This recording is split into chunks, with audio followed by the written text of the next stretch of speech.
Hey guys, it's Faisal Ali from All Things Mobile, and today I'll be demonstrating the Mobile Hotspot feature in BlackBerry 7.1. The Mobile Hotspot feature is available on all the BlackBerry 7.1 devices, and you could access it just simply by going to the Manage Connections menu, which you can access quickly from the top here, and you'll notice you'll see Mobile Hotspot. Now, when you turn this on, you need to have a data plan or a tethering plan. Some carriers do have a data plan that includes tethering, others do not. So it is important you consult with your carrier first. Up here in Canada, I'm using the Bell Mobility Network, so I will be entering in my APN .ca here. Username, this you can get from the tethering settings, and in my case the password is the same as the username, so I will be copying that and pasting that, and you guys can see that the password is the same. Click OK, turn on Mobile Hotspot. It just takes a second here, and Mobile Hotspot is turned on. You can see there's a new icon up here. It's like a little circle with rings. So that's the Mobile Hotspot icon, same icon as in here, and you can see it's connected, so it's on. Now, this beside your carrier ID is the name that I've named it BlackBerry. You can name it anything you want the hotspot to be named. You can name it phone, portable, anything you want it to be. You can also change settings when you go to Networks and Connections, Mobile Hotspot Connections, and you can change the SSID from here. You've also got some information here about how long has it been connected, how long has it been on, how much data have you sent and received in kilobytes, and you also have the option here to allow no more devices to connect. A total of 5 devices can be connected using this Mobile Hotspot feature.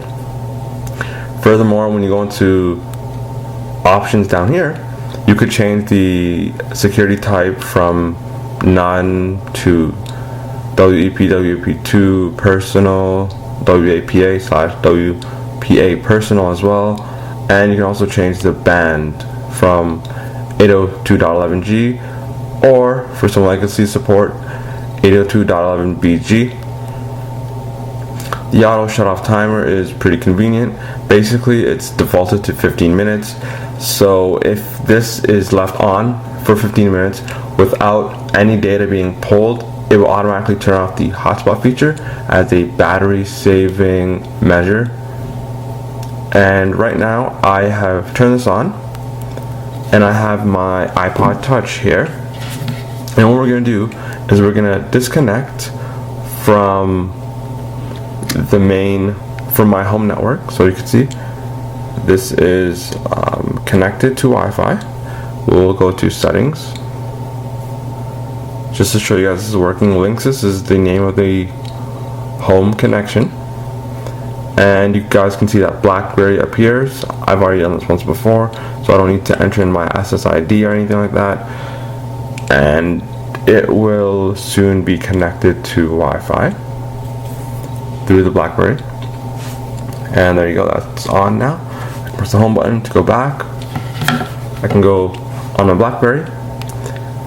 Same way to get there. Networks and Connections, Mobile Hotspot Connections, and you can see which devices are connected. So you can see that the iPod is successfully connected. Now we will go and do a quick speed test using the Cisco Global Internet Speed Test app. This is a free app available in the Apple App Store. So we're just going to run the test.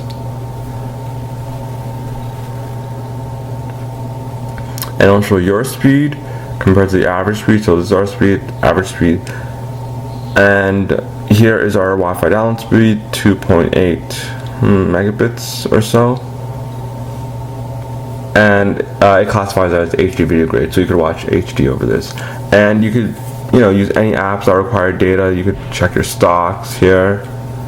You could, it will retrieve the charts. You could also go through the web browser,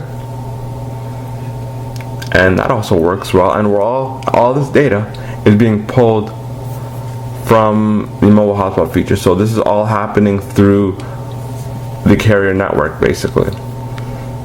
So you guys can see here we've got mobile Safari loaded up.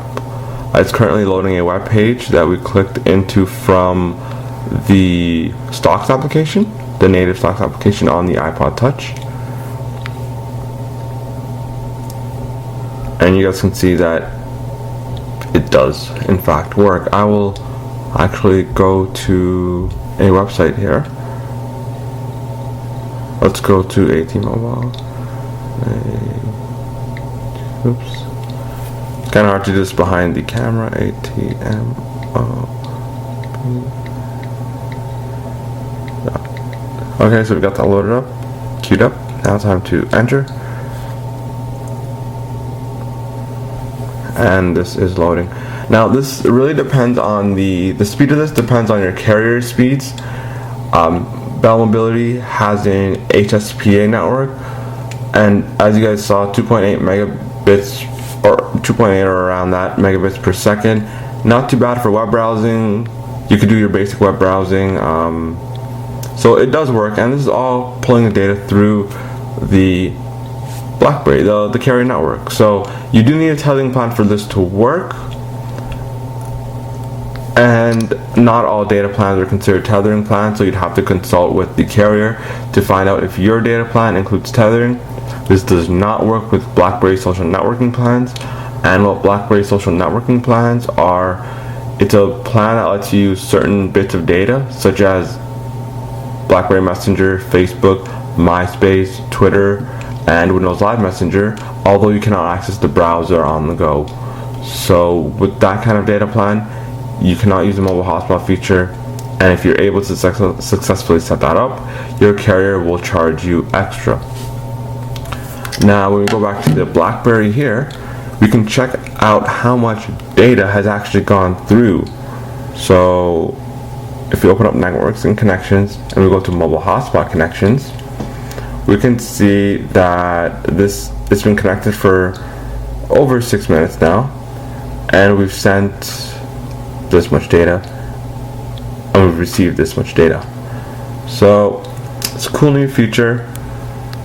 It's great that it's implemented in the BlackBerry 7.1 update, which is available across the devices. So the Bold series has the mobile hotspot, so it's the Torch 9810, the 9860 and 9850 also have it. All the curves have it as well. So it's nice to see that this is available across the board without any fragmentation. I'm Faisal from All Things Mobile. I'll see you guys in the next video.